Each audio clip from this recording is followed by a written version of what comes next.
Hey, welcome back to the home front. I am your host, Reed Galen.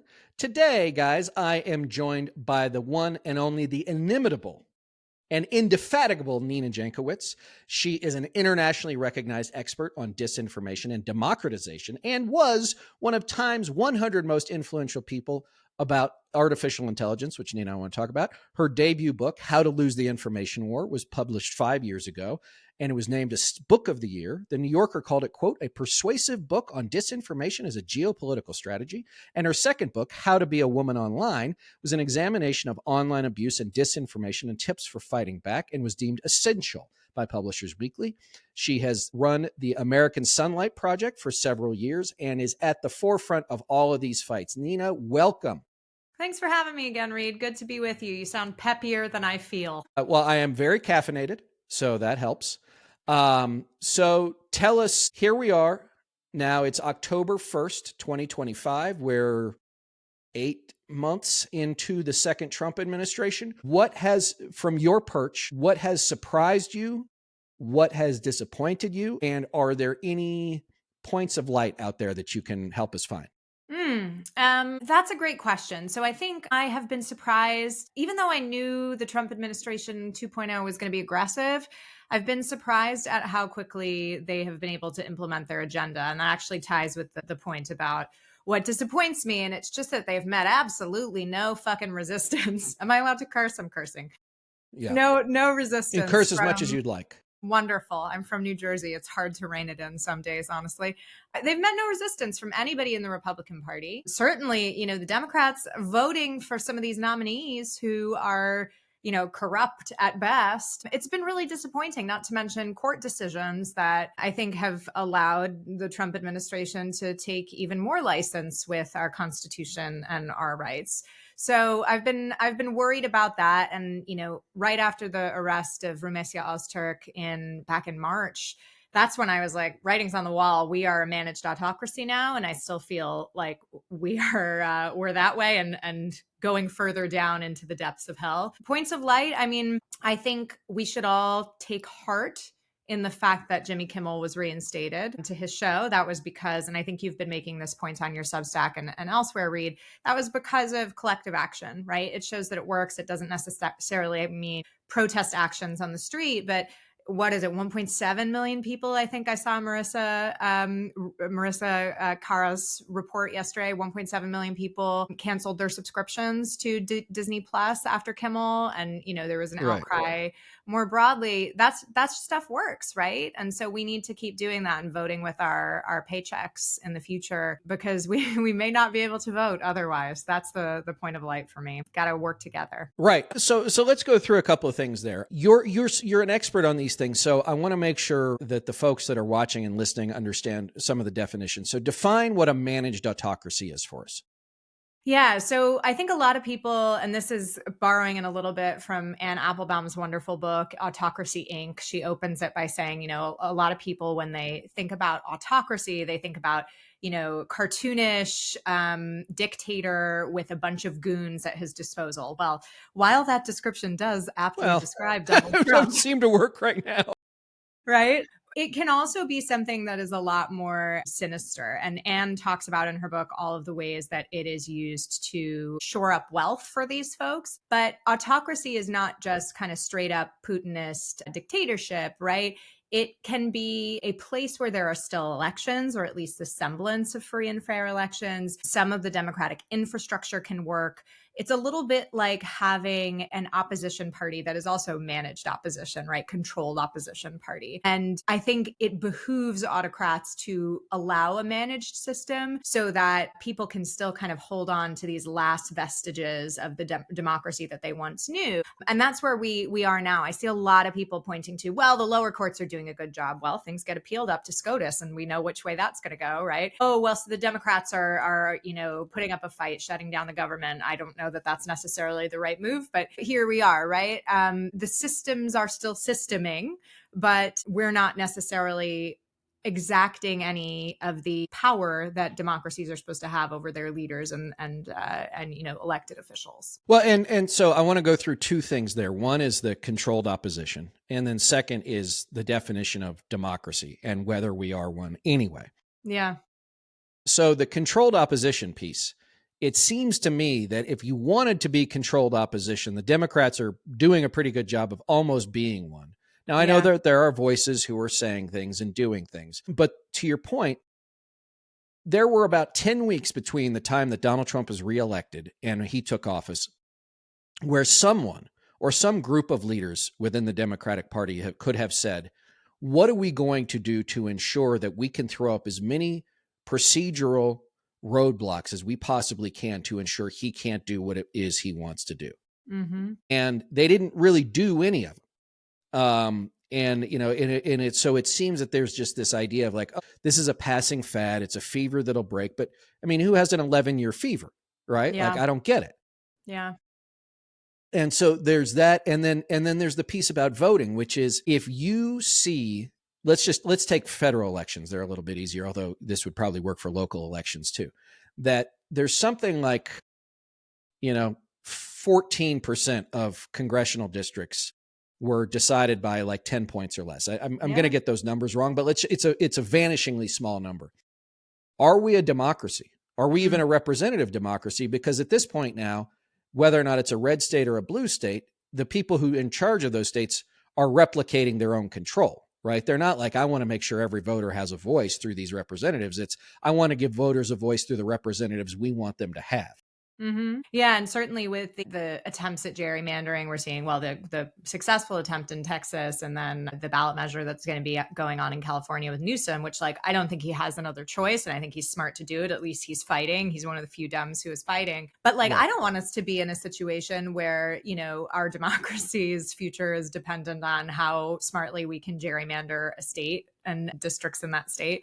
I think that's a really bad place to be in. And, when you were talking about that, I was also thinking about some of the parliamentary democracies where I've worked and studied and, in places like the UK, not that they seem to be headed for a whole lot of bad stuff as well. But in places like the UK and other parliamentary democracies, the direct access that people have to their MPs, their members of parliament, is just so much greater, I think, and so much closer than most people in America have to their elected representatives, even at a local level. And I think we're really missing that. So, I guess the silver lining is if we do manage to save the country through this, I think there's a lot to be said for how we can repair our institutions after that. Before you talked about controlled opposition as well. I mean, one of the things that was most shocking to me is the way that the Democrats and a lot of kind of the Democratic establishment outside of kind of active politics have really fallen back on tradition. They think the systems are going to stay the same. They think the decorum is going to be the same. And one example of that was just the way that Marco Rubio got waved through his confirmation process by his buddies on the Senate Foreign Relations Committee, who he served with for many years. But come on, has he been a good Secretary of State? He's fired, however many Foreign Service officers without, cause. He has decimated programs throughout our foreign affairs, capacity without any real purpose. And he's caused death and destruction. And he's been Trump's little lapdog along the way. He used to stand up for, a really robust American foreign policy. And that's just not the case anymore. And that was good. That was evident from everything he was saying and the way he was campaigning for Trump the second time around. Right. So I don't know. I hope the Dems aren't controlled opposition, but I've seen them operate in places like Belarus and Russia, and it certainly rings a bell. Well, I remember back in 2015, I was in Charleston, South Carolina, and I went to Marco Rubio rally featuring Nikki Haley. At a high school somewhere. And they were both like, Donald Trump is the worst thing to ever come. He's not a Republican. This is bad. This is all going to be bad. We cannot have anything to do with somebody like him. He doesn't represent our values. He doesn't represent America.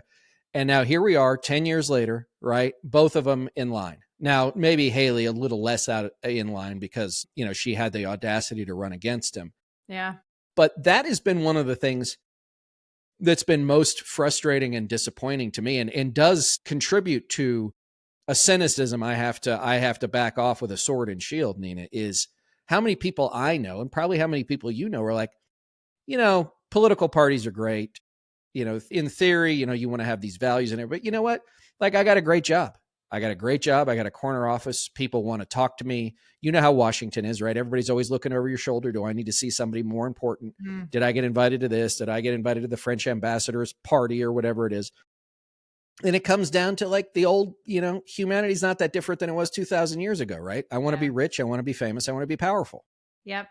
Everybody's looking out for number one. And that's been something that's been really shocking and disturbing to me over the past couple of weeks, especially. We've seen not only the many, many reductions in force across the federal government, but we've seen individuals that are, bearing the burden of retribution from Trump, where their security clearances are being taken away, or whatever else is happening to them. They're being investigated for one reason or another, or fired without cause.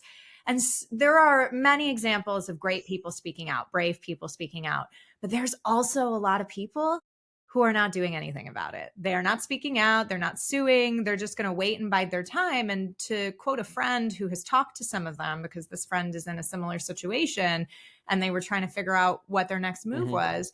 This person told me that a lot of the people they were talking to are not doing anything because they want to preserve their future access to future administrations in different ways, right? My question immediately was, what administration, right? What administration do you want to preserve access to? You want to preserve access to the dear leader Trump 3.0 administration or Vance 1.0? You think they're going to let you back in after they fired you and sent you packing? Like, I got news for you. If you're not going to step up now when the machine is targeting you, then we got big problems here. And I'm seeing that throughout society. We saw it with the universities and law firms as well. Well, and we're seeing it with either the universities, law firms, and philanthropy is sort of like hunkered down, right? Yeah. I'm just going to keep my head down. Let's let this storm pass. And again, that goes to that whole idea of somehow, like, it took us 10 years to get here. When Donald Trump either goes to the great beyond or leaves office, which, this will all just revert, right? It'll snap back to where it was. And it just seems, first, it's a fallacy historically. That's never how it works. And second, if we're in the Trump era, right, what's to say that the Trump era doesn't become the Trump order, regardless of who's president of the United States, right? Yeah. It could be, okay, well, JD Vance won't get MAGA like Trump did. Okay. But like, if they control everything already, why do you think they're going to let everything go? Absolutely. Right? Like, why do you think they're just going to be like, well, I'm not Donald Trump? And then my fear, too, is there going to be a whole bunch of people I know who were never Trump, who are like, but Vance isn't that bad. Right? Like, I really hated Donald Trump. He was bad. But Vance, he seems okay. Yeah, Vance, who has actively, along with Pete Hegseth, floated taking away women's right to vote. Love that. That's definitely very American, right? Oh, it's bananas. And the philanthropy point you made, I think, is really important. Also kind of aligns with what the Democrats weren't doing between November and January of 2024 to 2025. Both of us run nonprofits. We know the situation right now.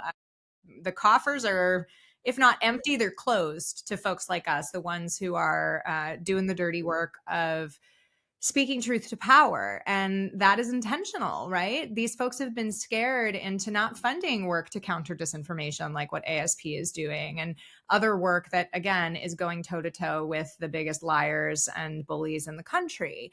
And now they themselves are being bullied, and I'm glad to see them growing a spine. But again, it's been almost 11 months now since we knew that Donald Trump was going to be our next president. And I just think it's kind of shocking that we haven't seen a more cohesive strategy out of these philanthropies that are sitting on multi-billion-dollar endowments while the rest of us are running on fumes. I mean, I think back to my time running democracy support programs at the National Democratic Institute. Now, we weren't a grant-making organization, but we worked with a lot of partners across the space in places like Russia and Belarus, which is like what my meat and potatoes is. That's what I learned in school, right? And when I think back to that, we weren't hoping that organizations would consolidate. We weren't telling them to kind of carve out a niche. We were happy to have the million points of light, to quote Bush, right? To have so many different civil society organizations to work with, because less difficult to pick off in that way, right? If you're not just a couple big behemoths. And I think right now, unfortunately, I'm seeing a lot of consolidation in this field. I'm seeing a lot of organizations going under. And I think that's really bad for democracy in the United States. And unfortunately, the philanthropies don't really seem ready to pick up the slack right now, at least not from what I've seen. They're continuing to gatekeep and continuing to move slow. And slow isn't always bad, but I think right now we need to kind of throw spaghetti at the wall and see what sticks. Well, it's interesting you say that because, my dad did a ton of work for the International Republican Institute back in the day. And as you were talking, I was looking at the IRI website. So guys, in the old days, well, I mean, I guess they're both still around, but there was the International Republican Institute and the National Democratic Institute. And the idea was they were partisan, but they really worked in a bipartisan fashion to expand democracy around the globe. Yeah, they worked together. My dad was in Eastern Europe right after the wall fell. Our friend Trygve Olsen did a lot with the IRI and many of the same places that you worked in. But you know what? Like Lindsey Graham is on the board of IRI. Mm-hmm. Tom Cotton is on the board of IRI, right? Like this is like not like, how does anybody take them seriously when they arrive? And so let me ask you about some of your experience in places like Belarus. Like you mentioned that you've seen some similar things. Are there any things from that practical experience being over there that you say, okay, like, yes, there are the little things here and there, but are there any bright flashing lights that say like, I've seen this before, guys. And like, if there's anything we have to try and slow down, it's this. Yeah, well, I mean, a lot of people were drawing parallels to the early 90s in Russia. Sorry, the late 90s, early 2000s in Russia when Putin first came into power and was cracking down not only on news that he didn't like, that wasn't towing the party line, but also on satire. There was a show called Kukly, it was like a puppet show that satirized Russian politics, and he got them taken off the air. And that was kind of the first domino in his consolidation of the Russian media environment, which of course now does not include basically any independent media. There's one or two stations that are operating and newspapers that are operating from outside of the country, but they don't have nearly the distribution that the state-sponsored media do, right? And so that was a problem. But I also see a lot of parallels, and I'm working on a new book project about this, that the autocracy and autocratic tactics that Putin has used, delegitimization campaigns or demonization campaigns in the media, trumped up lawsuits, administrative burdens. One thing I'll always remember, we were working with some local politicians who were trying to run for office. They weren't from Putin's party. They were just trying to get on city council, young folks. They had gathered thousands of signatures to get on the ballot, and they brought it to the election commission in their town, and they turned them away because it was stapled and not paper clipped. And that's the sort of administrative burden, like the little bit of friction that the Trump folks are adding to the lives of people like us that they don't like, that we're seeing a lot of these days. And then, of course, there's just the bald-faced threats, right? In Putin's Russia, that might mean you get pushed out a window or poisoned. Here, it's stochastic violence that's happening online. But as you and I know, even though those are words online, it changes how you move around in the world. And it's meant to keep us at home and keep us scared and not organizing against the regime. Well, a couple of things here in my little town. Our county clerk utilized administrative burdens to keep a ballot measure that we'd qualified against a rapacious developer off the ballot. And so egregious, even a legislative committee in the Utah legislature, right? Not what you would call a bastion of liberalism, was like, this is outrageous. So like, it happens everywhere. Yeah. Often at the behest of much more powerful interests. I want to stick though for a few minutes on the online threats, because you have experienced a lot of this. You have written a lot about, online harassment, online threats. And in this you tell me, but it seems that women, outspoken women in particular, tend to bear the brunt of it. So give everybody a little sense of your experience, what that's been like, and how you deal with it. Yeah.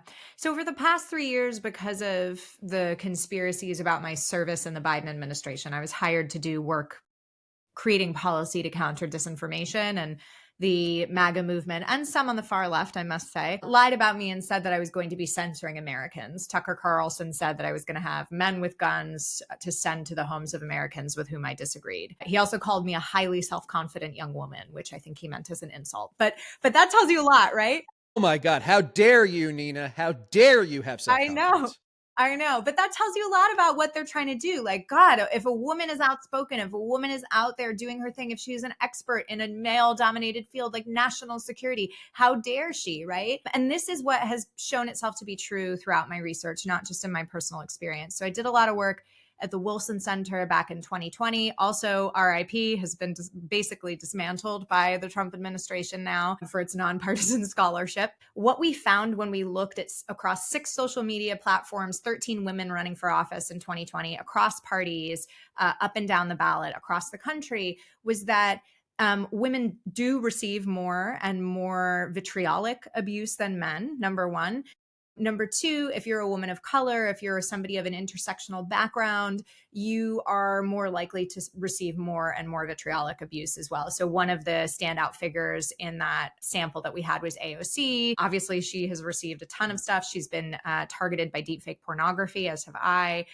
Kamala was also running then, and the stuff that's been lobbed at her, think of her what you will, like she does not deserve that level of abuse. Nobody does. And I will say it's cross-party too. So American Sunlight Project did a report last year that you may recall that looked at deepfake pornography targeting members of Congress. We found that 1 in 6 women in Congress were targeted by deepfake porn. So this is, their faces being inserted into sexual activities that they didn't have and put online for the world to see. And only 1 man in the entirety of both the Senate and the House had been targeted by it. So that shows you, the disparity there. And it also, I think, points to people know this is fake, right? They know when they're making deepfake porn that it's fake, but the idea is to kind of say, down girl, like, how dare you, do whatever you're doing.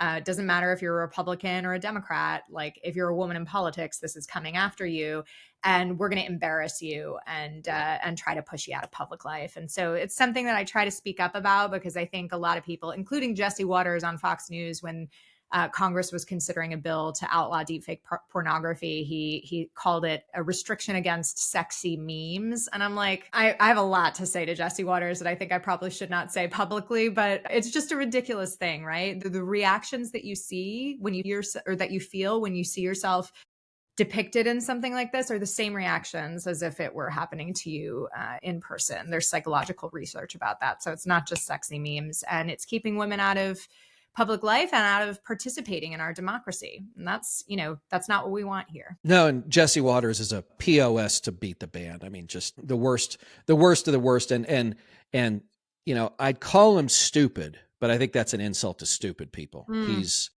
easily manipulable and will say anything because either it's on the teleprompter or because he thinks it's funny.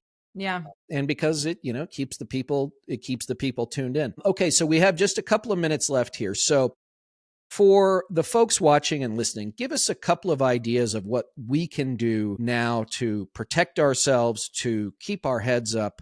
As I try to tell everybody, like there's no magic wand we can wave here. It took us a long time to get here. It's likely to take us a long time to get out. But give us just a couple things you think that folks can do to get through the day sometime. Yeah, one of the things that I think is most important, and that I go through with my graduate students who take a class on disinformation with me, is that we are in a moment where almost all of the information that comes to us is through a passive means of consumption. Even the people who are watching us today probably got a notification because they subscribed to one of our Substack newsletters, and they're like, oh, Nina and Reed are doing a live. Great. It's not like, they're seeking it out.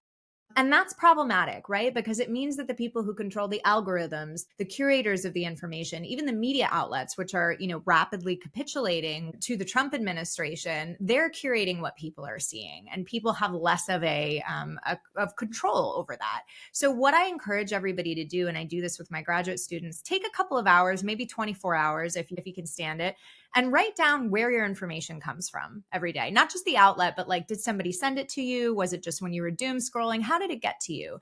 And just doing that little exercise gives you so much awareness of the fact that you need to retake active control over your feed. And so when I see if an ad for, what am I getting these days? I'm getting a lot of, like mom era stuff, because I'm a mom to a 3-year-old. So like, oh, what Halloween crafts am I going to do with my kid?